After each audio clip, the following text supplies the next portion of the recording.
Okay, so we're going to check out Buster's right hand workout. That's what I'm going to call this.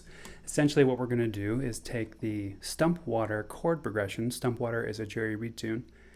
We're going to take that progression, I'm out of breath from playing that, and we're going to play a bunch of picking patterns over that progression. This is something that Buster B. Jones used to have me do as an exercise, and I did it all the time. And I remember my first lesson with Buster. I remember driving out to his house with my dad. We went to his house. We got to get to know him a bit. I got to play for him a bit. And the homework he sent me away with were a whole sheet full of picking patterns. Okay, and he told me to go home and work on these picking patterns, which I did. And I went back a few weeks later for the next lesson. Maybe it was a week later.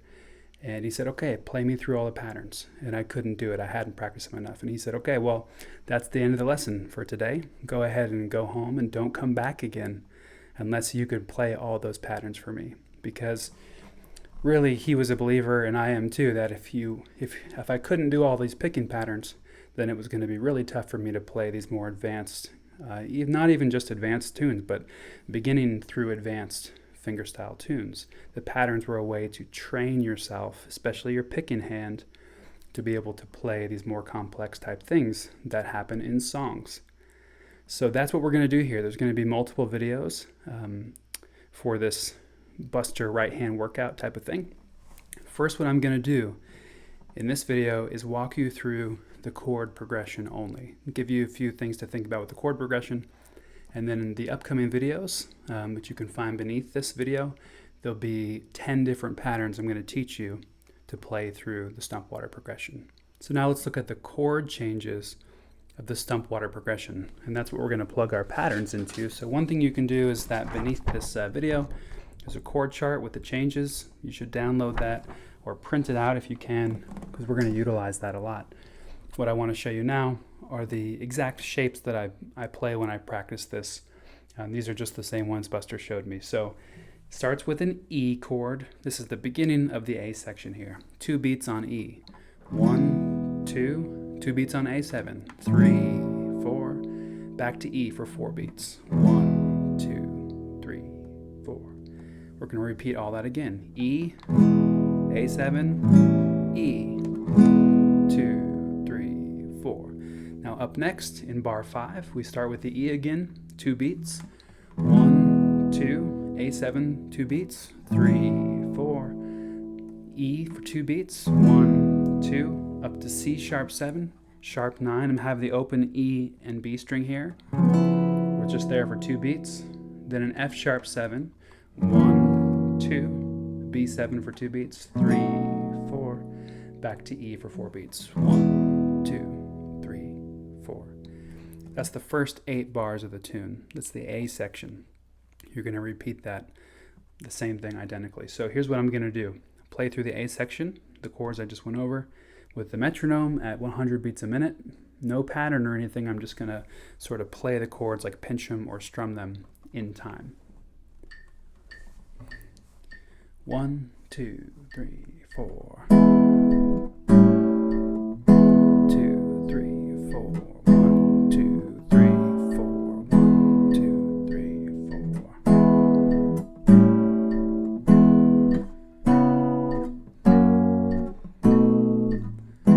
2, 3, 4. And then you would repeat from there. You'd repeat the whole A section. All right? Now what's really important is to make sure you know where the root is, which string is the root on for each one of those chords.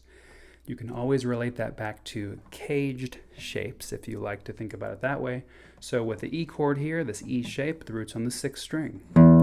That's important because your thumb should be starting your picking pattern, your alternating bass. Your thumb should always start on the root of the chord for this exercise. So 6th string root with your E, 5th string root with your A shape. Okay, back to E, 6th string root. Repeat all that again. Let's look at the next part here, starting in bar 5. So E is a 6th string root. A is your 5th string root. Back to E for 6th string root. Now as you change up here to the C sharp 7, that's a 5th string root. So make sure you're getting that note first in your bass. This F sharp 7 is really just an E shape, so it's a 6-string root. This B7 is really an A shape, so it's a 5th string root. Back to E again. So that's important for every chord in this accompaniment part. You want to make sure you know where the root is. That's going to help your thumb stay on track. Now let's look at the B section. All right, so this starts in our chord chart on bar 9, B in a box. It starts on a C sharp minor, 2 entire bars here. All right, 5th string root, because it's an A shape, comes from the A shape. It's an A minor shape, 5th string root.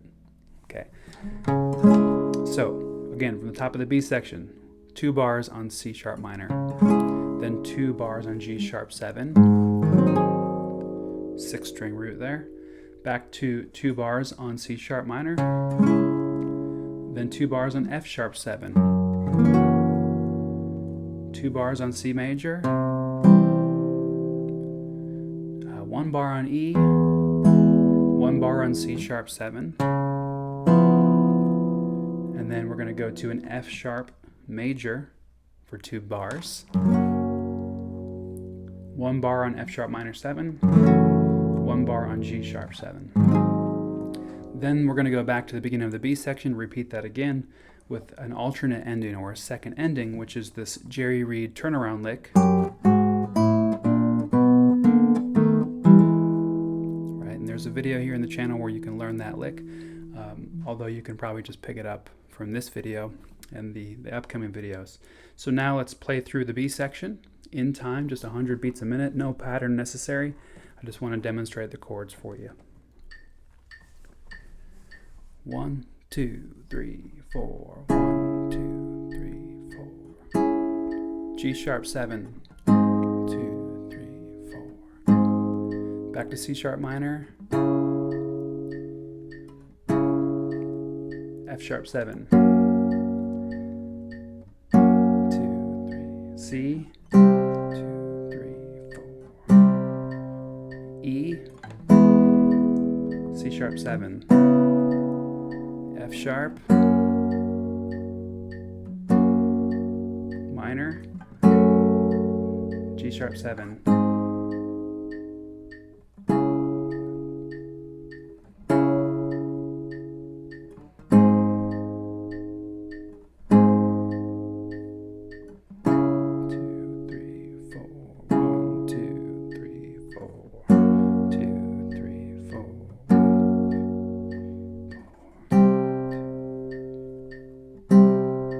E, 2, 3, 4, C sharp 7, 3, 4.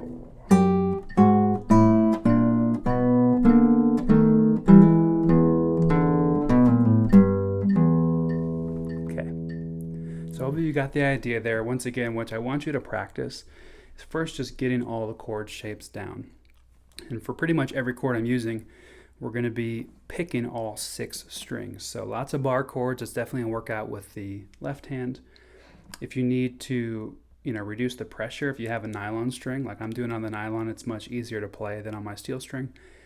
If I'm playing it on my steel string and I feel my left hand's getting fatigued, I might even throw a capo on and do it. So take some time, get the chord changes down first, all right? Like I said, be sure you know which string the root is on.